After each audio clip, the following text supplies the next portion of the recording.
오늘은 세 번째, 우리가 따라야 할 하나님의 명령. 혹시 첫 번째가 뭔지 기억하시는 분 계십니까? 첫 번째. 네, 그렇죠. 다른 신들을 내게 두지 말라. 두 번째는 우상을 만들지 말고 섬기지 말라. 그리고 이제 세 번째, 내 이름을 망령되게 일컫지 말라. 이렇게 세 번째 계명, 우리가 따라야 할 하나님의 명령인데요. 자, 우리 나눠드린 나눔지를 보시면서 마음을 열며 한번 같이 읽겠습니다. 자, 시작. 제1계명은 예배의 대상인 유일하신 하나님을 강조하고 제2계명은 우상으로 하나님을 예배하지 말아야 한다고 강조합니다.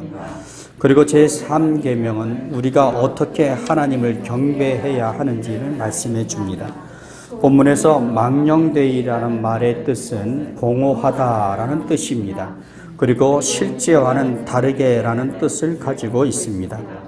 우리말 성경에는 허탄하다, 허망하다, 무익하다 등으로 표현되어지고 있습니다.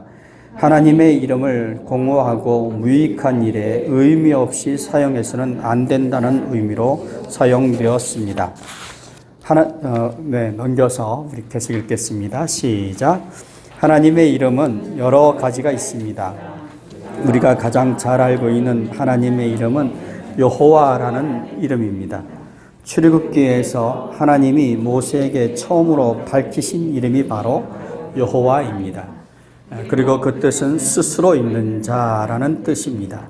이것을 요한계시록에서는 전에도 계시고 이제도 계시고 장차 오실 자라고 말씀하고 있습니다. 네. 하나님의 이름이 여러 가지가 있죠. 여러분 혹시 그 하나님 이름 하면 딱 떠오르는 이름들이 있으십니까? 별명들. 여호와, 라파. 예, 그렇죠. 또 여호수아. 이름 비슷해요. 여호수아는 예수. 그래서 현대어로는 예수죠. 예, 그렇지만 좀 구분은 되는 겁니다. 네. 또 여호와 이레, 그죠? 아까 이레, 라파. 라파는 무슨 뜻이죠? 치료하시는 하나님, 그죠? 아플 때, 여러분들이 병들었을 때, 내가 믿는 하나님은 치료하시는 하나님이야. 믿으시고 하나님께 하나님 저를 치료해 주세요. 하나님이 저를 고치시는 분이시지 않습니까? 하고 하나님께 기도할 수 있어요. 또 니시. 오, 예. 니시는 무슨 뜻이죠? 예. 내 힘, 깃발, 그렇게 얘기할 수 있죠. 예. 능력이 되시는 겁니다. 하나님이 내 삶의 능력이 되시는. 나는 힘이 없고, 나는 부족하지만, 하나님이 나를 도우시고, 나를 이끄시고, 그래서 내가 가야 할 곳에 갈 수 있도록 인도하시는 분. 예. 그분이 바로 하나님이시죠. 무엇보다도 우리가 가장 잘 알고 있는 별명 여호와 이레. 더 하지 마. 제가 당황합니다. 예. 여호와 이레죠. 여호와 이레. 이레가 뭐죠? 어떤 뜻이죠? 예비하셨다. 여기에서 예비됐다. 그게 이제 어떤 사건을 통해서 이 이레라는 말이 만들어졌어요? 그렇죠. 아브라함이 하나님의 명령을 따라서 그 아들, 100살에 낳은 아들 그 이삭을 데리고 모리아 산으로 가는 거 아닙니까? 그리고 거기서 제사를 드리는데 하나님이 준비하신 것은 무엇입니까? 양이죠, 양. 양을 준비해 두셨어요. 그래서 하나님이 준비해 두시는 거구나. 물론 그 참 놀라운 것은 아브라함이 그 산을 올라가기 전에 밑에서 그 아들 이삭이 묻잖아요. 아버지, 불도 있고 또 땔감도 있는데 그렇죠. 왜 재물은 없습니까? 라고 했을 때 아브라함이 뭐라고 대답했어요? 하나님이 준비하실 거다. 그렇죠. 하나님이 준비했을 것이라고. 근데 그 말대로, 그죠? 그 말대로, 그 고백대로 하나님께서 준비해 놓으셨어요. 얼마나 감사합니까? 만약에 그날 이삭이 죽었더라면 없는 겁니다. 구원은 없는 겁니다. 그런데 하나님이 이삭을 죽이시지 않고 다른 양으로서 대신하지 않습니까? 예. 자, 그래서 우리가 이제 하나님에 대해서 좀 이해하고 또 알아가는 시간들이 필요하다고 생각했는데요. 이스라엘 백성들이 그 하나님의 이름을 굉장히 조심스럽게 경외하죠. 굉장히 경외하죠. 우리가 하나님의 이름을 생각하는 강도하고 이스라엘 백성들이 하나님을 생각했던 강도하고는 큰 차이가 있습니다. 예. 여러분, 그 하나님 하면서 두렵고 떨리는 마음 가져본 적 있으십니까? 있으세요? 없죠? 아니, 좀 대답드려요. 없으시죠? 있으세요, 혹시? 그런데 이스라엘 백성들은요, 실제로 하나님의 이름을 굉장히 두려워했어요. 그리고 굉장히 조심스러워했어요. 그래서 그들은 하나님의 이름을 함부로 말하지 않는 거죠. 함부로가 아니라 아예 하려고 하질 않았어요. 그래서 하나님의 이름이 사실은 어떻게 됐습니까? 없어져 버렸잖아요. 그 문자가. 그 사람들이 그걸 말하지 않고 표현하지 않아서 하나님의 이름이라는 그 문자가 사라져 버렸었어요. 그래서 지금도 야훼, 여호와라고는 하지만 그 문자가 정확한 문자냐라는 것에 있어서 많은 사람들이 의문을 제기하죠. 정확하지 않은 것일 수 있다. 그렇게 말하는 것이 아직도 그런데요. 그래서 이스라엘 백성들은 하나님의 이름이 나오면, 예를 들어서 여호와라는 이름이 나오면 여호와라고 하지 않고 아도나이라고 그랬어요. 아도나이. 주님이란 뜻이죠. 주님. 그냥 그 여호와라는 것을 눈으로 보면서 그대로 읽지 않고 그냥 주님이라고 표현을 해버린 거예요. 그래서 아도나이라는 문자는 남아 있는데 막상 하나님의 이름인 그 고유한 문자는 사라져 버렸던 것이죠. 그만큼 이스라엘 백성들은 하나님의 이름에 대해서 존경심, 두려움, 그리고 아주 조심스러운 마음을 갖고 있었어요. 근데 이걸 우리 생활에 어떤 것과 한번 비교를 해볼까 생각해 보면 이런 거죠. 아들, 딸들이 아버지의 이름을 함부로 들먹거리지 않죠. 그죠? 아버지를 아무리 사랑한다고 해서 우리 아들이 희중아 그러면 이게 좀 문제가 있는 거예요. 그죠? 좀 문제가 있는 집안이 되는 거예요. 그죠? 사랑하고 존경하는 만큼 아버지에 대한 자세와 태도가 나오는 거죠. 그죠? 이스라엘 백성들이 하나님을 사랑하고 존경하는 만큼 그 자세와 태도를 뭘로 통해서 나타냈냐면 하나님의 이름을 존귀하게 여기는 데서 그들이 그 표현을 하고 있었던 거죠. 자, 왜 그렇습니까? 그것은 바로 이제 신앙의 뿌리를 두고 있는 건데요. 이스라엘 민족의 신앙이 무엇입니까? 하나님은 처음이시고 하나님은 마지막이시다. 하나님은 창조주시고 하나님은 우리 민족의 시작이시고 내 생명의 시작이신 분이시다. 그 하나님이 나에게 은혜를 주시기도 하고 나를 벌하시기도 하고 나에게 축복하시기도 하고 나에게 책망하시기도 하는 분이시다. 그 하나님이 내 삶의 모든 것을 이끌어 가시는 분이시기 때문에 나는 그 하나님을 뭐 해야 된다? 존경해야 된다. 경외해야 된다. 두려워할 줄 알아야 된다. 이런 자세가 그들에게 있었던 것입니다. 때문에 이런 신앙을 이어받는 것은 굉장히 유익하다고 저는 생각을 해요. 그렇죠? 여러분들에게 있어서 하나님은 어떤 분이십니까? 하나님은 창조주 하나님이십니까? 하나님이 여러분들의 삶을 이끄시는 분이시라는 것을 믿으십니까? 그 하나님이 여러분들에게 복을 주시고 또 여러분들이 뭔가 잘못했을 때 견책하시면서 바로 잡아주시는 그런 분이시라는 것을 믿으십니까? 네. 우리가 하나님에 대한 바른 믿음과 바른 태도가 굉장히 중요하죠. 자, 그런데 하나님은 이렇게 겉으로 드러나지는 그런 역사를 이끌어 가시는 거라든가 뭐 천지를 지으신 것이라든가 그런 위대한 일들만 하시는 분이 아니라 우리에게 주신 하나하나의 작은 약속들도 신실하게 이루어 가시는 분이시죠. 예, 신실하게. 때문에 성경은 이 하나님의 이름을 공허하게 사용하지 말아야 한다라고 말씀합니다. 그분이 위대하신 하나님일 뿐만 아니라 내 삶의 작은 부분에까지 함께 하시고 또 주신 약속들을 이루어 가시는 분이기 때문에 그분을 잘 섬기는 것이 중요하다라고 말씀을 하고 있는 거죠. 자, 그렇다면 어떤 경우에 우리가 이 하나님의 말씀을 함부로 사용하면 안 될까? 그죠? 생각해 봐야 되겠죠? 자, 오늘 말씀대로라면 첫째는 무엇일까요? 첫 번째는 지킬 의도가 없는 약속을 할 때입니다. 네. 그럴 때가 있죠. 그죠? 지킬 마음이 없어요. 그런데 약속은 해야 돼. 그죠? 그런 경우들이 있으시죠? 그러면 안 돼요. 안 되죠. 그러면 안 되죠. 그런데 그런 경우들이 생기잖아요. 그죠? 그럼 어떻게 해야 돼요? 내가 약속하고 있다는 것을 강조하면서 하나님의 이름을 걸고 들어올 때가 있어요. 그런데 하나님이 그걸 그렇게 하지 말라는 거죠. 예. 여러분, 레위기 19장 12절 말씀 한번 같이 보겠습니다. 시작.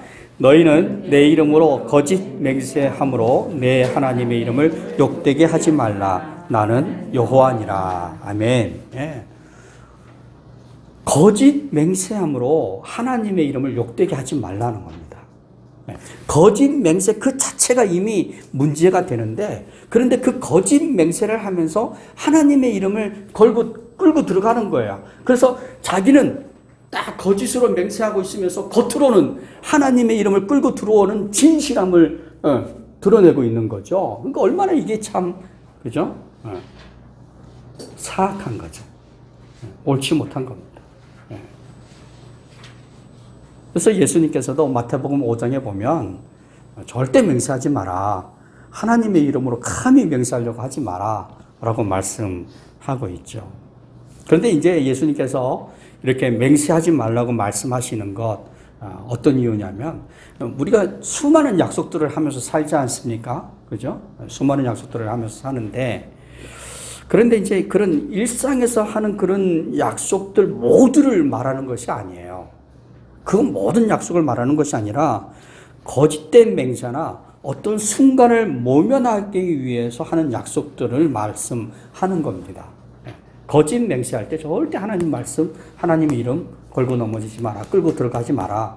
그리고 순간 모면하기 위해서 하나님 이름 끌고 들어가지 마라. 이렇게 지금 말씀하시는 거죠. 그래서 이사야서 65장 16절 말씀에 보시면 이렇게 말씀하고 있습니다. 같이 읽겠습니다. 시작. 이러므로 땅에서 자기를 위하여 복을 구하는 자는 진리의 하나님을 향하여 복을 구할 것이요. 땅에서 맹세하는 자는 진리의 하나님으로 맹세할지니. 자, 무슨 말입니까? 무슨 뜻이죠? 맹세를 해야 한다면 진실하게 하라는 겁니다. 진실하게. 하나님의 이름에 흠이 가지 않도록. 그죠? 하나님이 욕을 먹는 일이 벌어지지 않도록 맹세를 해야 된다면 진실하게 하라는 거죠. 그래서 우리가 어떤 약속을 해야 된다면 그냥 대뜸 하지 말고 잘 헤아려서 내가 이걸 약속을 해도 되는지 안 해야 되는지 분별하는 것이 중요합니다. 특히 아버지들은 자녀들한테 쉽게 약속하는 경우들이 있잖아요. 그리고는 잊어버릴 때가 많지 않습니까? 예. 그래서 아버지들은 잘 조심해야 돼요. 저도. 예. 자, 두 번째가 있습니다. 두 번째, 하나님의 이름을 함부로 사용하지 말아야 되는 경우가 어떤 경우냐? 악한 일을 하면서 하나님의 이름을 쓰지 말라는 겁니다. 자, 예레미야서 7장 10절과 11절 말씀 한번 같이 읽겠습니다. 시작. 내 이름으로 일컫음을 받는 이 집에 들어와서 내 앞에 서서 말하기를 우리가 구원을 얻었나이다 하느냐? 이는 이 모든 가증한 일을 행하려 함이로다. 내 이름으로 일컬음을 받는 이 집이 너희 눈에는 도둑의 소굴로 보이느냐? 보라, 나 곧 내가 그것을 보았노라 여호와의 말씀이니라. 예, 이게 도대체 무슨 말씀입니까? 어떤 의미일까요? 이게 무슨 말이냐면요. 이스라엘 백성들, 그 솔로몬 성전이 있잖아요. 아주 웅장하고 아주 그 참 멋있는 성전이 있는데, 근데 이스라엘 백성들 가운데에는 믿음으로 하나님을 잘 섬기는 사람이 있는가 하면 도둑질할 마음으로 성전에 들어와서 사람들한테 나는 구원받은 이스라엘의 백성입니다. 하나님의 백성입니다. 이렇게 말하면서 사람들의 마음을 긴장을 늦추고는 뭐해요? 도둑질을 해가는 사람들이 있다는 겁니다. 실제로. 그래서 하나님이 야, 너희 눈에 보기에 이 성전이 도둑질할 물건으로 보이느냐? 그러지 마라. 이렇게 말씀을 하고 있는 거죠. 우리가 악한 일을 계획하면서 그 악한 일을 좀 더 잘 이루어내기 위해 하나님을 이용해 먹는 거. 그거는 하나님이 기뻐하시는 일이 아니에요. 근데 역사적으로 이런 일들이 사실은 많이 있었습니다. 대표적으로 뭐 얘기해 본다면 천주교회에서 어떻게 보면 종교 계획을 촉발시킨 것이기도 하지만 천국행 티켓을 팔지 않았습니까? 그죠? 교회의 어떤 물질에 대한 욕심을 채우기 위해서 사람들을 속이고 하나님의 이름을 팔고 복음을 파는 그런 일들이 있지 않았습니까? 또 지금도요. 우리가 보면 이거는 뭐 꼭 그렇다고는 볼 수 없는데 서양에서는 상대방을 욕하거나 상대방을 비웃거나 그럴 때 하나님의 이름을 이용하는 경우들이 있죠. 그죠? 대표적인 게 뭘까요? Jesus. 또 뭐가 있죠? 뭐 깍땡. 그런 욕이 있잖아요. 그죠?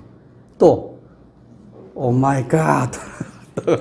이런 것들이 하나님의 이름을 교묘하게 낮추는, 그러면서 어떻게 보면 사용하지 않아도 되는 그런 사용 환경 속에서 쓰는 것들을 볼 수 있어요. 네? Thanks God it's Friday.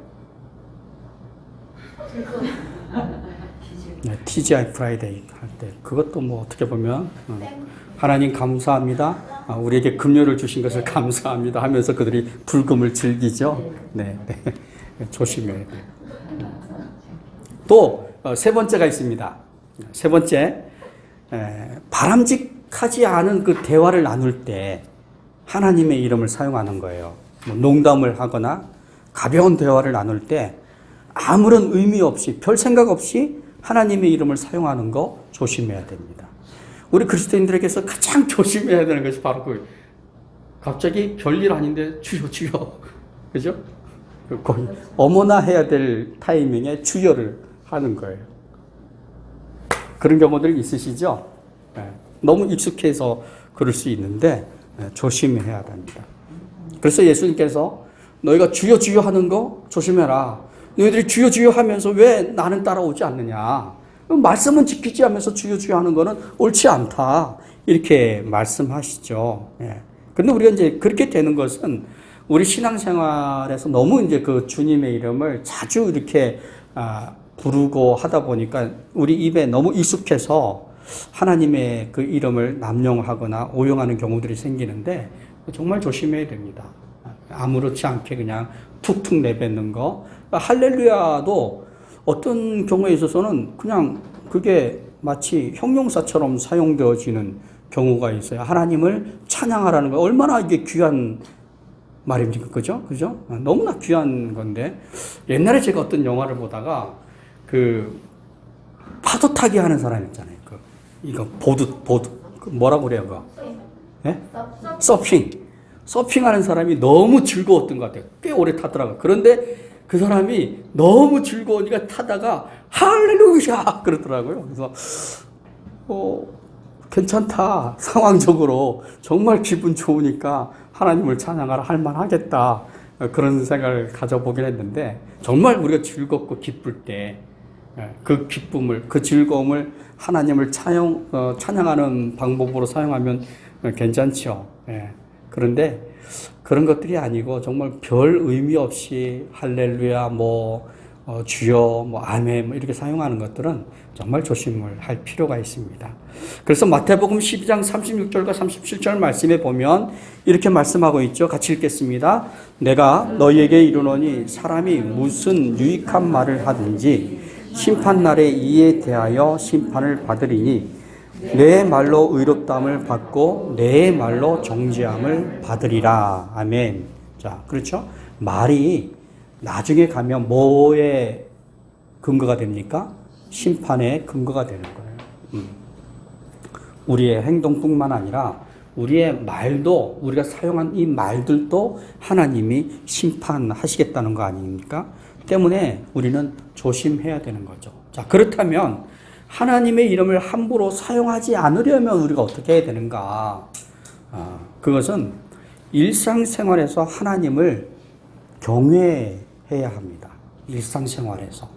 이렇게 예배 자리에서만 우리가 하나님께 집중하는 것이 아니라 일상생활을 살아가면서도 하나님을 경외하고 또 하나님께 마음을 가져가는 이런 태도가 필요하죠. 그래서 잠언 1장 7절 말씀에 보면 여호와를 경외하는 것이 지식의 근본이거늘 미련한 자는 지혜와 훈계를 멸시하느니라 라고 말씀합니다. 우리 생활에서 얼마나 하나님을 경외하고 있는지 좀 생각해 봐야 합니다. 우리의 언어 생활이나 우리의 행동에서 하나님께 대한 경외가 나타나고 있는지 한번 생각해 봐야 되는 거죠. 여러분 24시간을 사시면서 얼마나 하나님을 의식하시면서 사십니까? 얼마나 그 하나님의 이름 앞에 내가 경배자로 살고 있는가 하는 것이죠. 지금 우리가 예배 드리고 있잖아요. 그죠? 이 예배를 드리면서 나는 지금 하나님을 경외하고 있는지, 그죠? 이 예배 시간에 나는 지금 하나님을 내 마음으로 경외하고 있는지.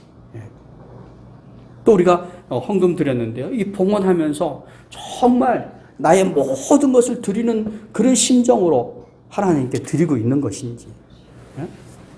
또 우리가 찬송을 할 때 아는 찬송이니까 그냥 별 신경 쓰지 않아도 가사가 입에서 툭툭툭툭 튀어나갈 수 있잖아요. 그죠?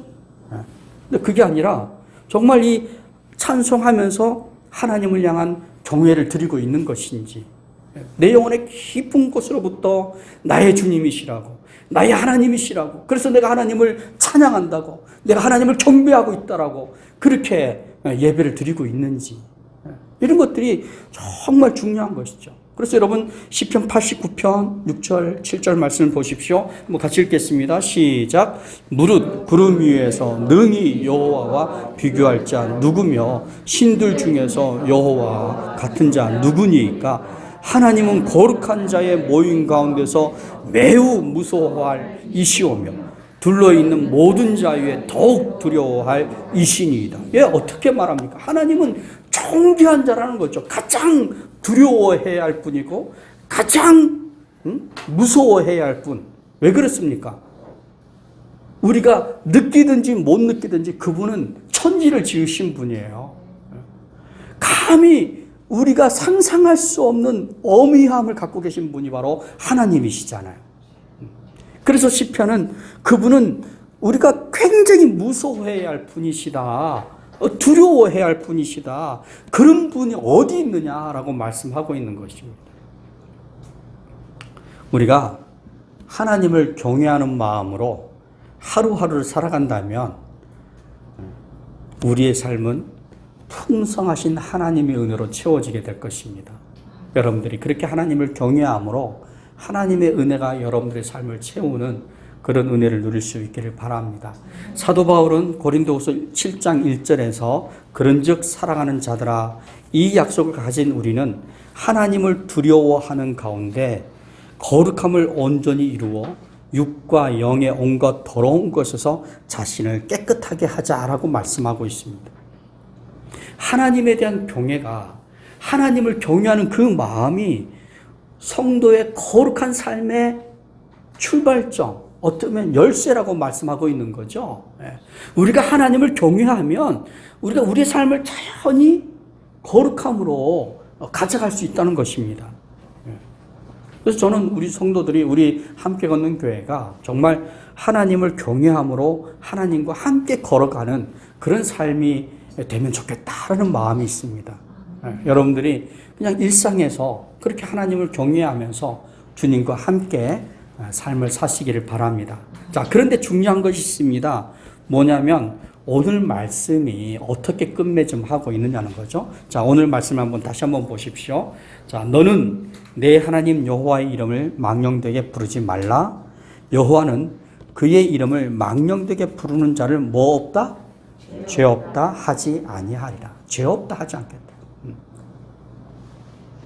엄중한 경고죠. 굉장히 엄중한 경고입니다. 여러분 신명기 28장 58절 59절 말씀에 보시면 우리 한번 같이 읽겠습니다. 시작. 내가 만일 이 책에 기록한 이 율법의 모든 말씀을 지켜 행하지 아니하고 내 하나님 여호와라 하는 영화롭고 두려운 이름을 경외하지 아니하면 여호와께서 내 재앙과 내 자손의 재앙을 극렬하게 하시리니 그 재앙이 크고 오래고 그 질병이 중하고 오래일 것이라. 예. 이렇게 땡기는 말씀이 아니죠. 이런 말씀은 안 듣고 싶으시죠. 예. 그렇지만 하나님이 말씀하고 있어요. 뭐 하라는 겁니까? 여호와의 이름을 영화롭고 두렵게 경외해야 된다는 거죠. 또 레위기 24장에서도 같은 말씀을 하시는데요. 같이 읽겠습니다. 시작. 여호와의 이름을 모독하면 그를 반드시 죽일지니 돌로 그를 칠 것이니라. 거름인이든지 본토인이든지 여호와의 이름을 모독하면 그를 죽일지니라. 아멘. 예. 여호와의 이름을 모독하면 함부로 그 이름을 사용하면 그를 죽이라는 겁니다. 또 말라기 2장 2절에서도요. 같이 읽겠습니다. 시작. 만군의 여호와가 이르노라. 너희가 만일 듣지 아니하며 마음에 두지 아니하며 내 이름을 영어롭게 하지 아니하면 내가 너희에게 저주를 내려 너희의 복을 저주하리라. 내가 이미 저주하였나니 이는 너희가 그것을 마음에 두지 아니하였음이라. 예, 말라기 시대의 비극이 무엇입니까? 왜 그들이 열심히 살고 집을 짓고 땅을 갈구고 그냥 하루하루를 그렇게 열심히 살아감에도 불구하고 흉년이 닥쳐오고 메뚜기 때가 오고 큰 우박이 내려가는 이유가 무엇입니까? 그 이유가 뭐죠? 이 말라기 2장 2절 말씀을 보십시오. 이미 너희가 저주를 받고 있다라고 말씀합니다. 이미 저주를 받고 있어요. 왜요? 하나님의 이름을 영화롭게 하지 않기 때문이라는 것입니다. 이스라엘 백성, 신앙 공동체, 그 민족은 하나님의 성민이라는 아이덴티티를 갖고 있는데 그런 마음을 갖고 있는데 정작 그들의 생활에서는 하나님을 영화롭게 할 마음이 없는 거예요. 하나님을 기쁘시게 할 마음이 없는 거예요. 그래서 그들에게 임한 복이 오히려 뭐가 되는 겁니까? 저주가 됐다는 거죠. 안타까운 거죠. 자, 왜 이렇게 강하게 말씀하시는 걸까요? 너무 강하잖아요. 그죠? 왜냐하면 이 하나님의 이름에는요, 하나님의 거룩한 성품이 내재되어져 있기 때문입니다. 하나님의 이름은 하나님 그 자신 자체입니다. 그래서 우리가 단순히 이름을 갖고 이렇게 가볍게 여긴다는 걸로 생각할 수 있지만 그렇지 않고요. 우리가 하나님의 이름을 가볍게 여기는 순간 우리는 하나님을 가볍게 여기는 겁니다. 하나님의 이름을 농담거리로 삼는 것은 그 이름만 가지고 농담거리로 삼는 것이 아니라 하나님을 농담거리로 삼고 있는 것이기 때문에 하나님은 아주 강하게 그렇게 해서는 안 된다. 그렇게 하면 내가 반드시 징계할 것이다. 벌할 것이다. 라고 말씀하고 있는 것이죠. 그런데 그것보다도 더 중요한 것이 있어요. 하나님은 실제로 존귀하신 분입니다. 실제로 하나님은 존귀하신 분이십니다. 주님의 이름은 우리들에게 참으로 복스러운 이름입니다. 자, 어째서 그럴까요? 자, 성경을 보시면 우리는 먼저 주님의 이름으로 구원을 받습니다. 12절 말씀에 보시면 영접하는 자, 곧 그 이름을 믿는 자들에게는 하나님의 자녀가 되는 권세를 주셨다라고 말씀합니다. 그렇습니다. 영접하는 자, 곧 그 이름을 믿는 자, 그 이름을 믿을 때 무슨 일이 일어납니까? 하나님의 자녀가 되는 놀라운 은혜를 입게 되는 것이죠. 로마서 10장 13절 말씀에 보면 누구든지 주의 이름을 부르는 자는 구원을 얻을 것이다. 주의 이름을 부를 때에 구원이 있다는 것입니다. 또 사도행전 4장 12절에서 다른 이로서는 구원을 받을 수 없나니 천하 사람 중에 구원을 받을 만한 다른 이름을 주신 적이 없다라고 말씀하셨죠. 오직 예수 그리스도. 그 하나님의 이름을 통해서 우리는 무엇을 받습니까? 구원을 받아요. 그래서 그 이름은 존귀한 이름이죠. 그럼 우리가 그 이름으로만 구원을 받습니까? 아니죠. 우리는 그 이름으로 기도합니다. 기도하죠. 요한복음 16장 24절에서 주님이 말씀하셨어요. 지금까지 너희가 내 이름으로 구하지 않았다. 기도하지 않았다. 그러나 구해라. 그러나 기도해라. 그리하면 받으리니 너희 기쁨이 충만하게 될 것이다. 아멘. 우리가 예수의 이름으로 구원을 받을 뿐만 아니라 우리가 예수의 이름으로 기도할 때, 그죠? 이제까지 받지 못했던 것들을 받게 될 것이고 기쁨이 충만하게 될 것이라고 말씀하고 있습니다. 그래서 이 약속을 믿은 베드로와 요한이 성전으로 올라갈 때 무슨 일이 일어났습니까? 그 미문에 앉아있던 안전병이를 보는 거 아니에요? 그 안전병이가 손을 내밉니다. 한 푼 주십시오. 한 푼만 주고 가세요. 그럴 때 참 난감하게도 이 요한에게 또 베드로에게 돈이 하나도 없었어요. 그래서 뭐라고 말합니까? 베드로가 뭐라고 말하죠? 아이고 은가금은 내게 없지만 내게 있는 것으로 너에게 주노니 곧 나사렛 예수의 이름으로 일어나 걸어라. 누가 걷게 하는 거죠? 나사렛 예수. 예수님이 그를 걷게 하는 거죠. 보십시오. 제자들은 주님의 이름으로 병자들을 고치고 귀신을 쫓아내고 어둠을 물리쳤습니다. 우리는 주님의 이름으로 구원을 받고 우리는 주님의 이름으로 기도하고 또 그 기도 가운데 우리 기도를 들으시는 그 하나님의 은혜로 기쁨이 충만해지는 삶을 살 수 있게 되는 것이죠. 이 이름을, 이 존귀한 이름을 우리가 어떻게 사용하느냐에 따라서 이것이 우리들에게 큰 은혜가 되고 축복이 될 수 있는 것입니다. 여러분, 하나님의 이름을 귀하게 사용하시기 바랍니다. 예, 성경이 말씀하시는 그 방법대로 그 하나님의 이름을 사용하시기 바랍니다. 한 17살, 18살 밖에 되지 않은 이 어린 다윗이 골리앗을 보았을 때 하나님의 이름은 다윗에게 능력이었습니다. 그렇죠? 능력이었어요. 사무엘상 17장 45절 말씀에 보시면 한번 같이 읽겠습니다. 시작. 다윗이 블레셋 사람에게 이르되 너는 칼과 창과 단창으로 내게 나아오거니와 나는 만군의 여호와의 이름 곧 내가 모욕하는 이스라엘 군대의 하나님의 이름으로 내게 나아가노라. 자, 골리앗 장군은 뭘 갖고 있었습니까? 완전하게 무장되어져 있었습니다. 칼이 있고 단창이 있고 그런데다 체격도 어마어마했습니다. 그런데 그 앞에 나오는 아이는 누구예요? 다윗, 어린 소년이었습니다. 그래서 우습게 생각했죠. 그러나 다윗에게는 뭐가 있었습니까? 하나님의 이름. 내 삶을 지키시던 하나님, 내 삶을 이끄시던 하나님, 나를 사자의 손에서, 곰의 손에서 건지셨던, 구원하셨던 그 하나님이 다윗에게 있었어요. 그래서 너는 나에게 단창으로 나오고 칼로 나오지만 나는 나의 구원의 하나님, 나를 도우시는 하나님, 여호와의 이름으로 너에게 나아간다 라고 했을 때 어떤 일이 일어납니까? 예, 사람으로서는 할 수 없는 그 일이 일어나는 거 아닙니까? 누가 했습니까? 그렇죠. 하나님이 하시는 겁니다. 다윗은 할 수가 없어요.